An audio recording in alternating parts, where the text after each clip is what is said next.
So good afternoon, everybody, and thank you for attending Plumbline Consulting's year-end processing webinar for Dynamics SL.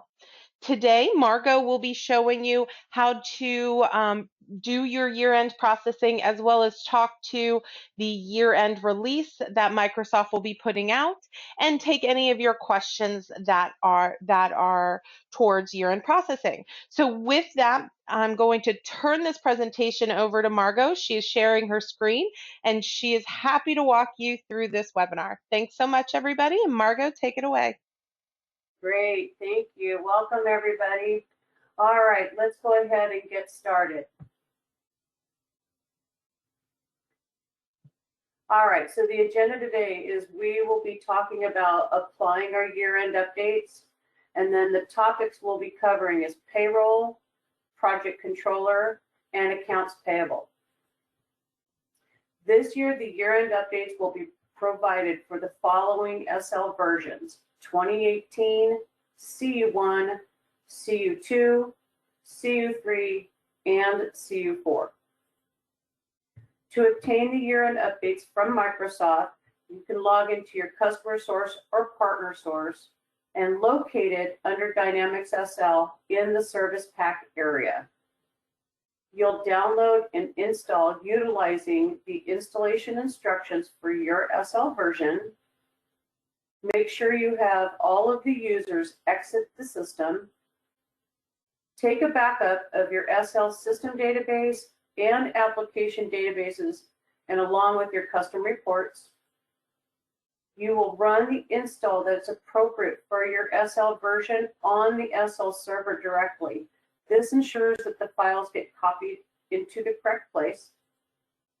And for some versions, there might be a SQL script that will be needed to be ran against the SL app database. The year-end updates will include any current year reports, any year-end resolutions, any changes to electronic filing and AP 1099 changes, along with W-2 changes. You'll apply the year-end updates after you have closed the payroll module for the year.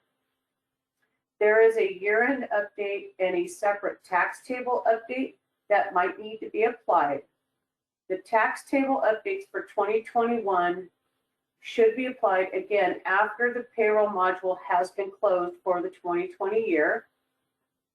The year-end updates are typically released in the December timeframe, and so far it looks like it's somewhere around the 21st. So we'll keep an eye out for those.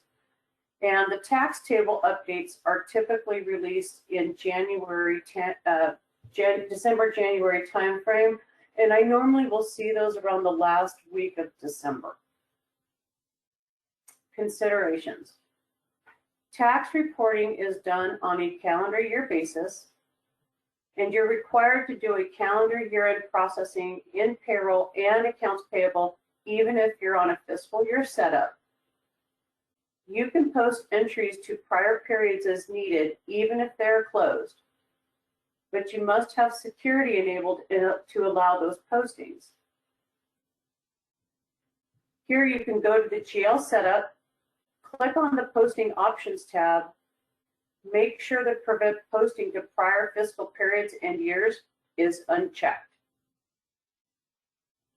W-2 and 1099 amounts are updated based off of the check date, not the period post.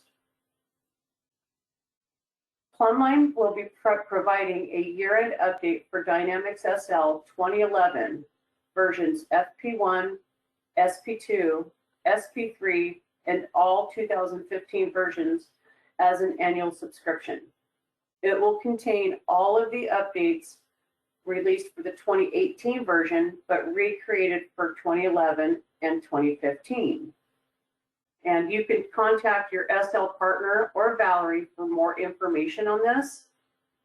And the pricing is based off of the number of employees and vendors combined. Under 100 employees and vendors, it's $2,500. Over 100 employees and vendors combined, it's $3,000. Val, did you have anything you wanted to add to this piece before I move forward? Sure.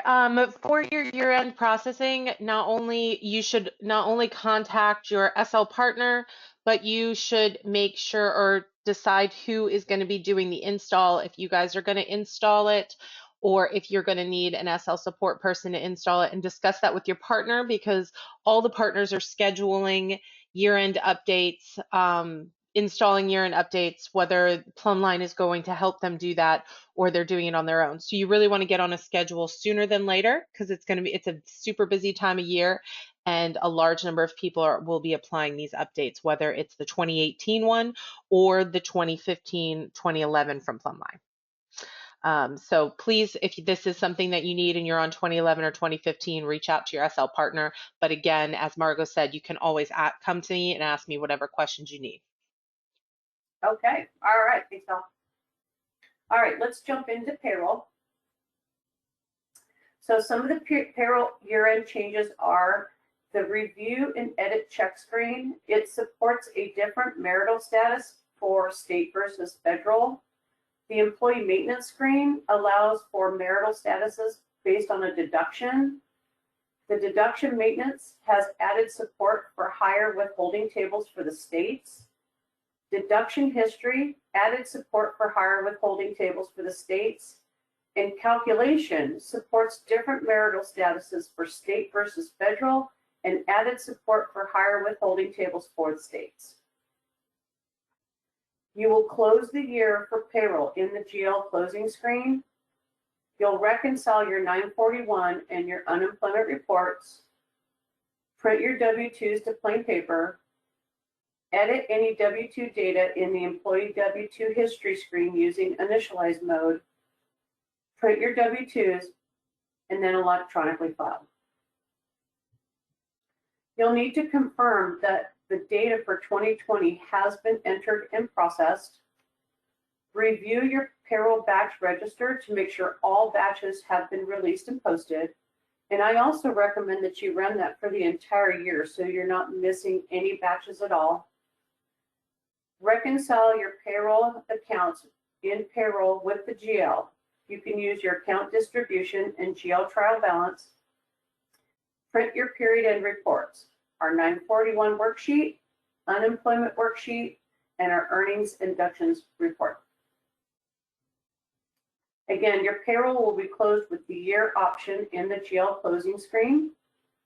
When this is done, the new deduction records are created for the new year in the deduction tables. Make sure to clear out all calculations in payroll before closing the year, because this will cause you problems when you calculate in 2021. Tip: if you run the clear calculations process and look at your check preview, it should be blank. This ensures that you have no open calculations. In the closing screen, this is where you'll choose year instead of period. We will apply our year-end updates, calculate our W-2s, review our data, edit and correct if needed, print the W-2s, and generate our file. Calculating our W-2s. You'll open up the W-2 calculation screen, choose the current W-2 year, select the pay groups that you want to calculate for, and then begin processing. We can print our W-2 forms to a blank paper to review. The plain paper copy format will print the boxes around those calculated figures so you can review them easy. You can use the employee W-2 history screen to verify individual employees. Correcting our W-2s. One, we have to determine the cause of the problem. Are my federal wages incorrect? Identify earnings types that are set up incorrectly. Identify maybe any missing exemptions, and fix the setup and recalculate so the W-2s will be correct. State wages. Identify any earnings types that may be set up incorrectly, any missing exemptions. You can use initialize mode to correct the year-to-date subject wages in employee history so they're correct, and then you can recalculate the W-2. If you use initialize mode to correct the state wages in employee W-2 history, you do not recalculate the W-2s for that employee. Are my tax amounts correct? We'll determine the cause of the problem. Is it a federal, state, or local? Initialize the tax amount to be the correct tax amount. Things to remember, if we fix the setup issues now, we won't have these issues next year. And always use caution when you're using initialize mode to modify employee history. Your W-2 calculation can be run at any time and can be ran multiple times.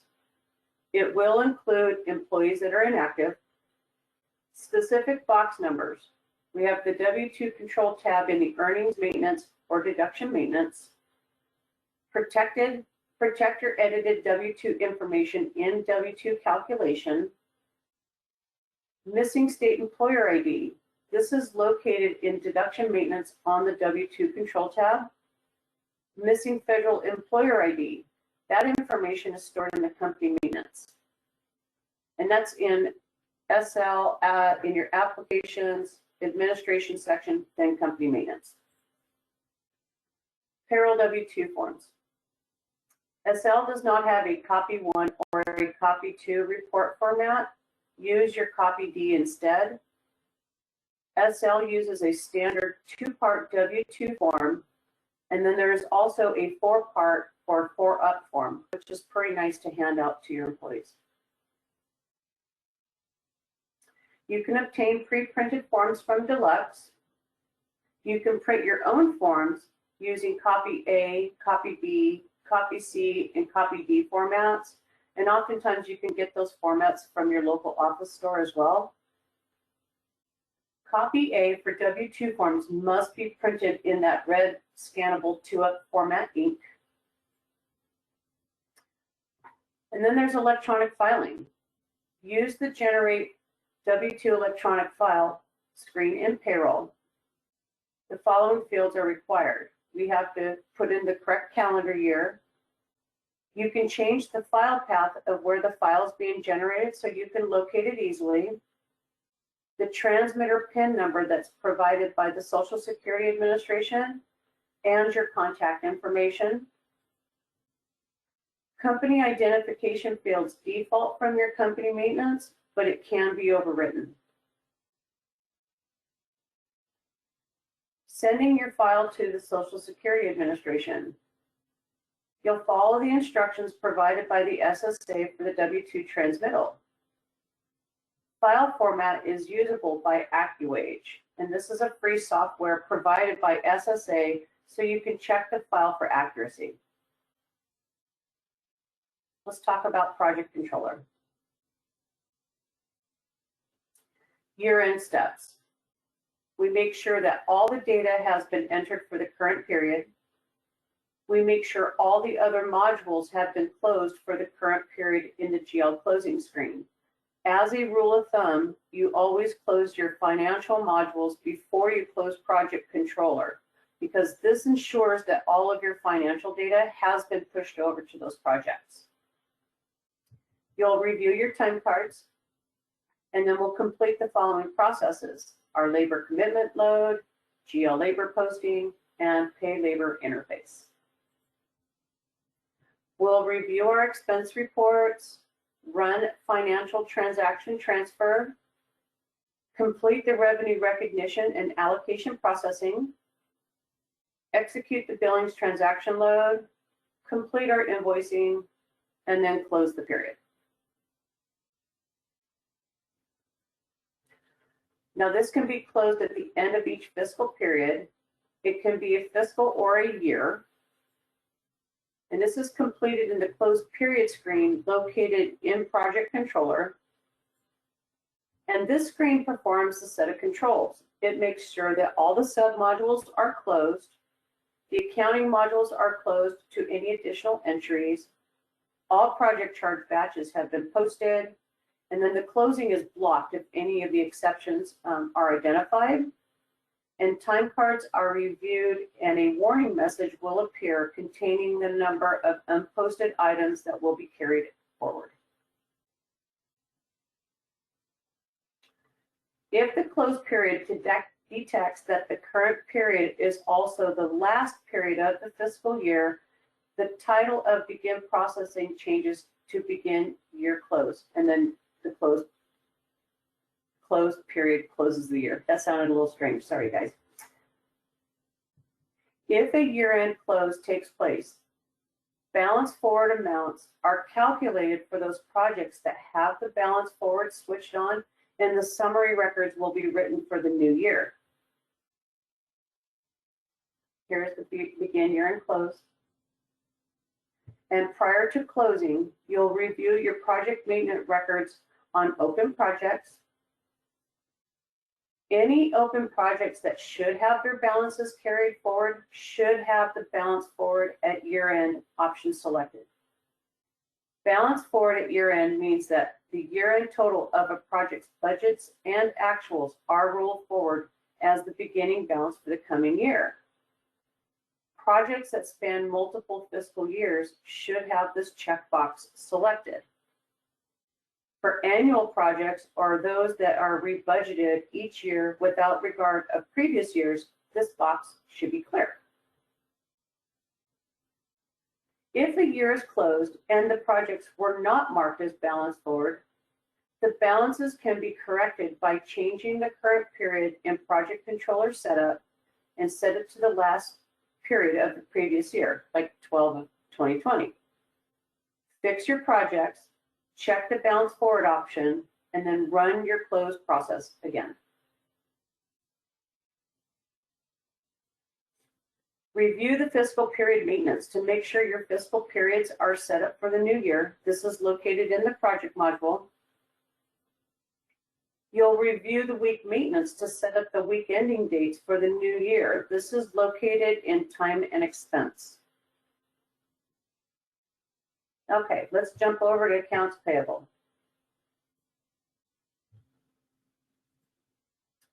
The following screens have been updated for the 1099 box number in the grid. We have changes to the voucher and adjustment screen, quick voucher and prepayment, voucher entry with distributed liability, document maintenance, and reoccurring voucher maintenance. In the vendor maintenance screen on the 1099 info tab, an updated 1099 default box list is added so we can have 1099 miscellaneous and 1099 NEC and any edited fields as needed. Generating our 1099 electronic file has added support for the 1099 NEC.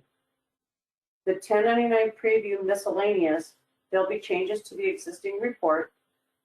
The 1099 preview for NEC, a new report is created. The 1099 miscellaneous form, there'll be changes to the existing report. And the 1099 NEC form, a new report is created. Closing. You'll want to make sure that you review any open AP files, print your AP batch register report and review their statuses. I also recommend that you run this for the entire year so you make sure you don't have anything sitting out there on hold or that's not completed. Make sure you post your transactions to the GL module, print your vendor period trial balance and your AP period sensitive age reports, and then you'll tie both reports to the GL trial balance report for your AP account.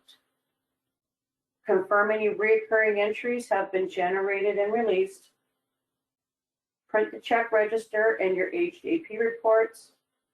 You'll close the year, and then we will close the 1099 calendar year. The 1099 calendar year control. This has to be closed every year because you won't be able to print checks in 2021. Vendor amounts can be manually updated using initialize mode. 1099 amounts are calculated based on check date. You can run the AP integrity check to rebuild 1099 balances if they seem that they are off. Your 1099 preview report will contain all 1099 vendors, regardless if they've met the $600 minimum.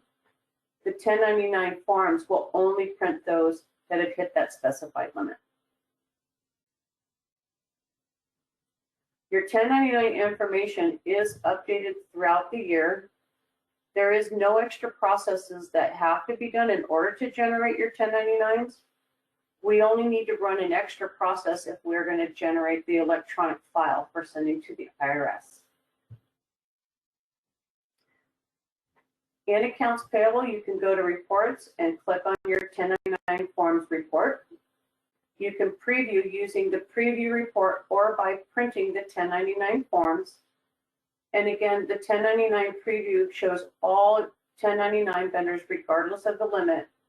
Forms will only print the 1099 vendors that have gone over the limit.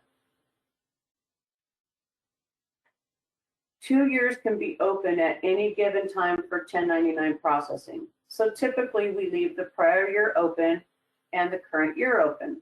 So for this year, that would mean the current year is going to be 2020 and the next year is 2021.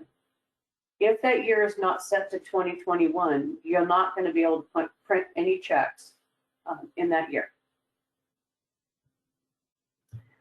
On the options tab, when we go to look at our 1099s, you need to determine if it's going to be the next year or the current year that you're trying to print on.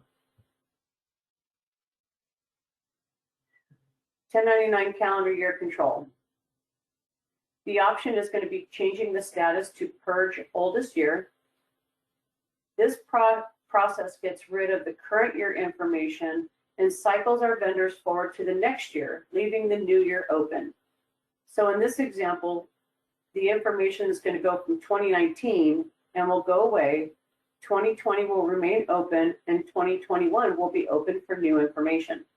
And at this point, we should be done with 2019 1099s. 1099 edits.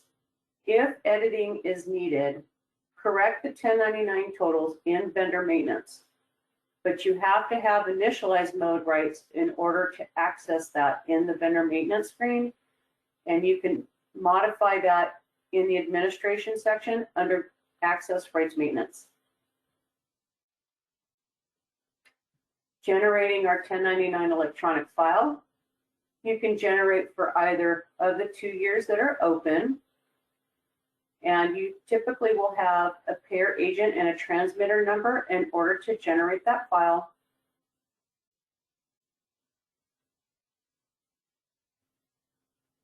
Common AP 1099 processing issues. So you can compare your vendor history total, the period to dates as I show you here below, to the 1099 preview report. Those should match. So normal circumstances, it should be capturing every payment that's been made unless the voucher was not marked as a 1099 voucher. So this is a great way for you to double check to see if your totals are accurate. It's pretty rare that you have a vendor that has some payments that are 1099 applicable and then other payments that are not. Another tip, there are ways for us to determine that all of our batches are posted for the year. So you can run the unreleased AP batches report for the entire year, or you can also use Quick Query and we can search for all unfinished batches. And this is in Quick Query General Ledger batches.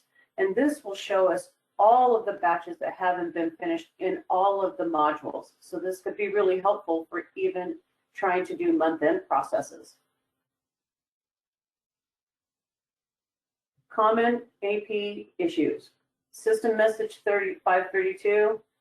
This is because you haven't closed the 1099 calendar year control, so you can print checks in 2021.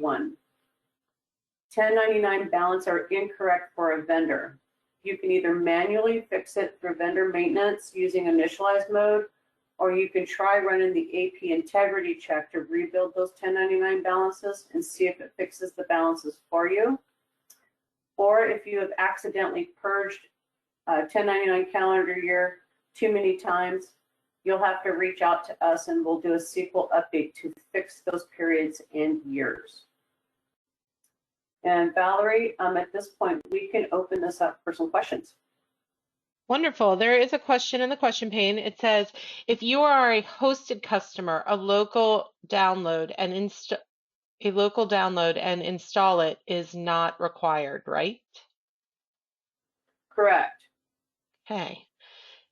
That is the only question I see in the question pane. So we have a large number of people on this webinar. Does anybody else want to post a question? Will you send the presentation slides? They actually, if everybody could look on in the GoToMeeting pane, I have put the handout right there, so you can go there and download it.